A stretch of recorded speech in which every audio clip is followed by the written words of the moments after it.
அனைவருக்கும் வணக்கங்க. இன்றைக்கி நாம் பார்க்க போகிறது தெற்கு கள்ளிக்குளம் மாநகரத்தில் அமைஞ்சிருக்கிற பரிசுத்த அதிசய பனிமாதா ஆலயத்தை தாங்க பார்க்குறோம். அதனுடைய வெளிப்புறத்தை நாம் பார்த்துக்கிட்ருக்கோம். இப்போ கொடிமரம் பாருங்கள், முன்னாடி எவ்வளோ அழகாக காட்சியளிக்குது. அந்த பரிசுத்த அதிசய பனிமாதா ஆலயம் அந்த காலத்தில் முன்னோர்களால் பல வருடங்களுக்கு முன்பாக கட்டப்பட்டதை எவ்வளவு நேர்த்தியாகவும் கட்டிடக்கலை நிபுணர்களால் எவ்வளவு அருமையாக வடிவமைக்கப்பட்டிருக்கதை பார்க்குறீங்க. இந்த அளவு உயரமான கோபுரம் கிட்டத்தட்ட இந்த சுற்றுப்புறத்தில் பார்க்குறது மிக அரிதுங்க. இதை தான் பார்க்குறோம் நாம். அதற்கு கொஞ்சம் முன்னாடி நாம் பார்த்தோன்னா ஒரு கெவி, குழந்தை தெரேசா கெவி ஒன்று ரொம்ப நேர்த்தியாக வடிவமைச்சிருக்கதை பார்க்குறோங்க. அது தாங்க நம்ம இப்போ ஜஸ்ட்டு பார்த்துக்கிட்டு இருக்கோம். அதனுடைய முன்புறத்தை நம்ம பார்த்தோன்னா அந்த குழந்தை தெரேசா கவியை பாருங்கள், முன்புறம் எவ்வளவு அருமையாக காட்சி அளிக்குது.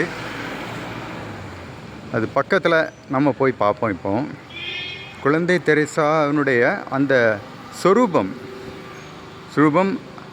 அழகாக காட்சி அளிக்கிறது. அதுதான் பார்க்குறோம். இப்போ அதற்கு அடுத்தால உள் சைடு பார்த்தோன்னா மாதாவின் சொரூபம், பரிசுத்த அதிசய பனிமாதா சுரூபம் அமைஞ்சிருக்குது. அதில் அற்புத அதிசய பனிமாதா கெபி அப்படின்னு எழுதியிருக்காங்க.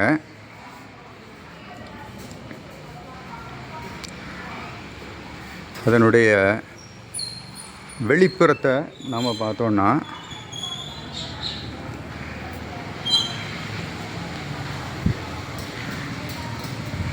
இவ்வளோ அழகாக காட்சியளிக்குங்க. மேலே பார்த்தோன்னா திரு இருதய அரசர் அப்படின்னு எழுதியிருக்காங்க. அதை கொஞ்சம் ஜூம் பண்ணி நம்ம பார்த்தோன்னா அதனுடைய அழகை நாம் பக்கத்தில் வச்சு பார்த்துக்கலாம். திரு இருதய அரசர்.